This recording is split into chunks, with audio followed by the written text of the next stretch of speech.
Can you believe we ended up here?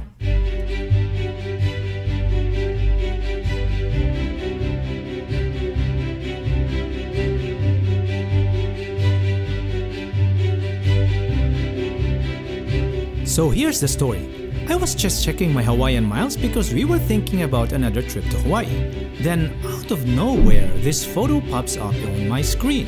And let me tell you, the first thing that crossed my mind was the Maldives. You know, those dreamy islands? But here's the catch. Hawaiian Airlines does not fly to the Maldives, so mystery unsolved. Then I read the caption, 4 fun adventures in the Cook Islands. And I'm like, Cook Islands? Hold on a second, I've never heard of that place. And here we are, a pro at hopping around French Polynesia, Hawaii, been planning for a trip to Fiji for our anniversary, but Cook Islands? No, I haven't heard about it. So I'm scrolling down this Hawaiian airline page and see the word Rarotonga. Keep scrolling and boom, Aitutaki. And I'm like, hold up, why didn't I know about these islands before? And it's like they were hiding this gem from us. Naturally, I did what a curious person would do. I googled Rarotonga. And guess what? Bam! Those pictures so darn gorgeous. And then of course, I had to Google Aitutaki. And guess what happened then? My jaw hit the floor. I mean, seriously, have you seen those pictures? It's like paradise got a makeover. I couldn't help myself, really couldn't. I turned to Nori and told her, babe, we've got to make a plan and go see the Cook Islands. After she said yes, I eagerly booked a flight. And can you believe it? The Cook Islands are just a 6-hour plane ride from Hawaii, but getting there from the US mainland isn't a breeze. It's a bit of a puzzle to solve. You won't find a direct flight from the mainland. And guess what? There's only one American airline making the trip to Rarotonga, Cook Islands, Hawaiian Airlines. But here's the problem, they fly just once a week. And oh, the starting point is Honolulu International. From there, it's another flight to Rarotonga, Cook Islands. Still, it beats the alternative like flying to New Zealand, Australia or Fiji to reach Rarotonga. Those options not only empty your wallet but also snatch around 30 precious hours of your time in transit. Yikes. Our plane touched down at Rarotonga International Airport just an hour shy of midnight. And here's the cool part. As we stood in line at immigration, this local musician serenaded us with the most beautiful Polynesian music. The airport itself is small, kind of reminds me of the international airport in French Polynesia. Right outside, our taxi driver was ready and waiting. And get this, he gave us lace like a warm island welcome. Now here's the thing you got to remember. In the Cook Islands, you won't find those big international resort names like Hilton, Hyatt, or Marriott. No, all those places to stay are more like charming boutique hotels, cozy lodges, and Airbnb-style spots. We had our stay all set up at the Rarotongan Beach Resort and Lagunarium. I'll tell you later in this video why you'll definitely want to book here. We rolled up to the resort past midnight. And there we were, waiting at this humble little lobby to grab our keys. I mean, after the flight, all we could think about was crashing in bed for some serious snooze time. Look at their outlets here. It has an on and off switch.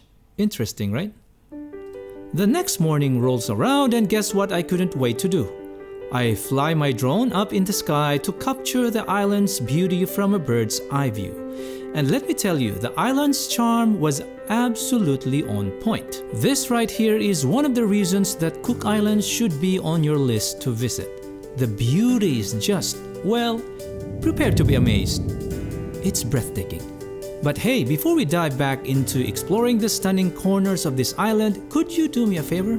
Hit that like button for this video. When you do, more folks out there can also get a glimpse of this island's beauty. And if you haven't already, go ahead and subscribe to this channel. I've got a goal of aiming 10,000 subscribers by the end of the year. Seriously, thanks a bunch for joining me on this journey. You're awesome. After my drone adventure, you know what was on the top of my mind? Snorkeling, no doubt. But before I could dive into the underwater wonderland, I had to start my day with a cup of coffee.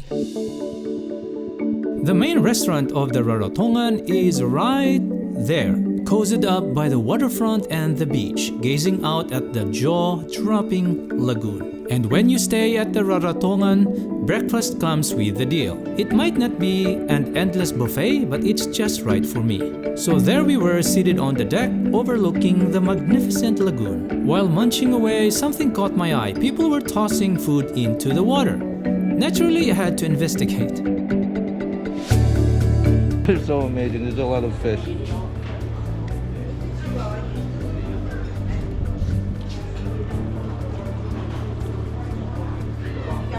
And they're big fish, really, really big fish. We are talking water that's just ankle deep, and there's a lot of fish everywhere. I got so darn excited that I turned to my wife and was like, "Babe, get into the water quick." I grabbed some food, tossed it in, and guessed what happened? Fish frenzy. They were darting around, having their feast.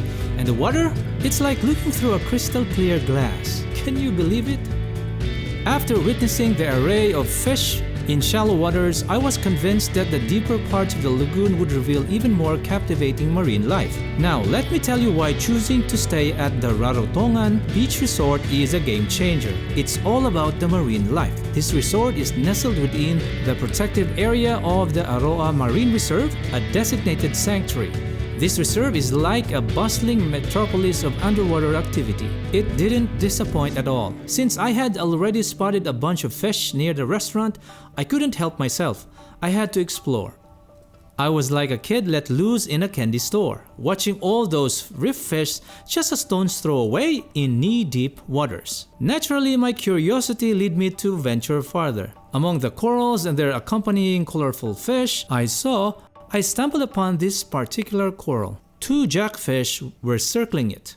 One of them was really big. I couldn't help but wonder why they seemed so at ease with my presence. You see, jackfish usually make a quick exit when they spot humans around. But these two, they were like my new swimming buddies, circling calmly. I got closer, and to my surprise, I discovered an eel taking refuge in a crevice. It was as if the jackfish were on guard, shielding the eel. I'll tell you, the experience was truly mind-blowing. Eventually, I decided to give them their space and swam a bit farther, almost reaching to the edge of the reef. And there it was, a marine treasure in the form of countless schools of fish. Not 1 or 2, but an entire symphony of fish surrounding me.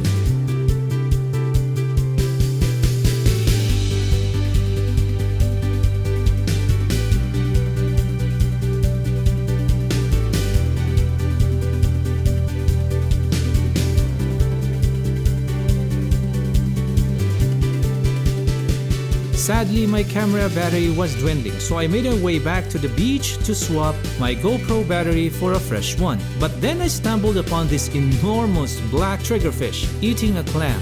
Now, I've seen my fair share of fish, but this triggerfish? It was like the king of the sea giants, an absolute titan. I cautiously approached, not wanting to disturb its feast, but the fish was entirely unperturbed by my presence. Too engrossed in its meal to care about me. And believe it or not, all of this happened on just my first day. Unbelievable, right?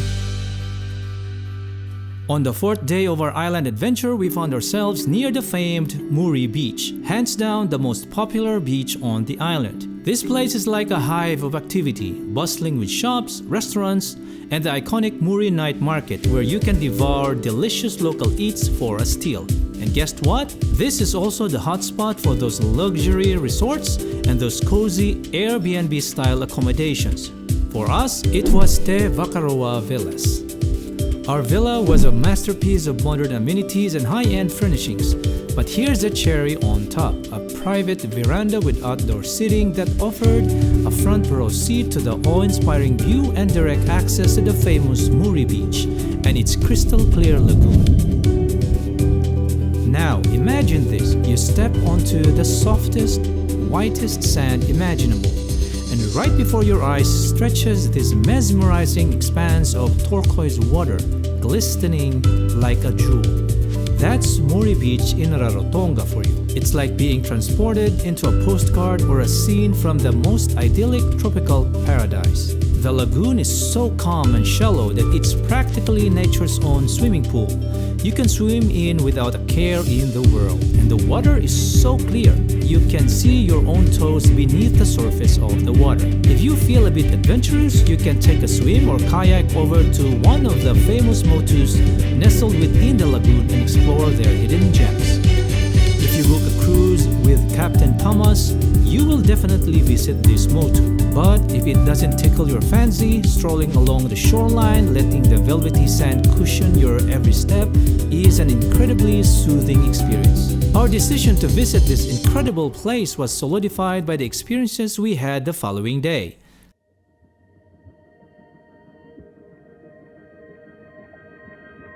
Aitutaki is one of those destinations where even the most stunning postcards fall short. You truly have to witness it to grasp its beauty. Let's take a step back and figure out how to get here. There are two ways to immerse yourself in this out-of-this-world location. First, you could opt to stay at one of the resorts, which is honestly the dream way to do it. Alternatively, like us, you can go for a day trip, and the only tour available for this is with Air Rarotonga. This package includes air transfer from Rarotonga to Aitutaki and back, plus lunch. Upon arrival in Aitutaki, our guide warmly welcomed us and took us on a tour around the island before embarking on a lagoon cruise. Everyone on our tour was eagerly anticipating the lagoon adventure aboard a vaka, a traditional Polynesian canoe. As we set sail to explore the lagoon, it was nothing short of breathtaking. The turquoise water was so captivating, resembling a massive swimming pool with an astonishing level of clarity. Within the lagoon, you'll find a collection of 15 captivating motus, each with its own unique character. Some are tiny, just large enough for a palm tree and a patch of sand. During our tour, we stopped at 3 motus. The first was Akaiami. Even though it was a brief stop, left me utterly speechless. Take a look at the crystal clear turquoise waters and pristine white sands. Next up was Motu Rakau, where parts of the Survivor series were filmed, both the American and the Australian versions. I seized this opportunity to fly my drone and capture the paradise from above. As you can see in the footage, Motu Rakau is small, situated in the middle of the lagoon, while other motus hug the edge of the reef. The water, as you can witness, is simply breathtaking. Afterwards, the canoe was anchored in the middle of the lagoon for some snorkeling excitement. Among the fish, the giant trevally were the stars of the show. Unfortunately, due to the strong current, a few snorkelers needed assistance as they were pulled away from the boat. Yet, take a look at the clarity of the water as we made our way back to the boat. The crew had informed us about giant clams, so my son and I braved the current to swim towards them for a closer look. Although not an easy swim, the reward was immense. We came across a massive clam. I attempted to dive for better footage, but the strong current limited my time. I encouraged my son to do the same, but he encountered similar challenges.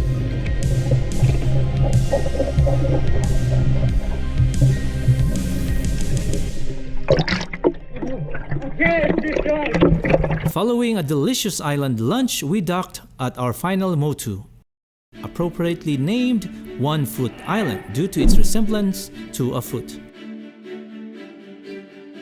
Nori decided to stroll around the island, so I followed her with my drone.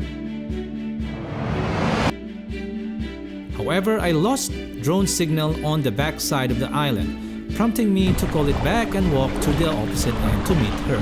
All in all, it was an unforgettable experience. In future videos, I'll delve into the details of Aitutaki. The allure of returning to the Cook Islands with a focus on exploring more of this paradise on Aitutaki lingers on our thoughts. I hope you enjoyed watching this video. If you're interested in watching some of the incredible experiences on the big island of Hawaii, just click on the thumbnail. Until next time, fellow travelers, bye for now.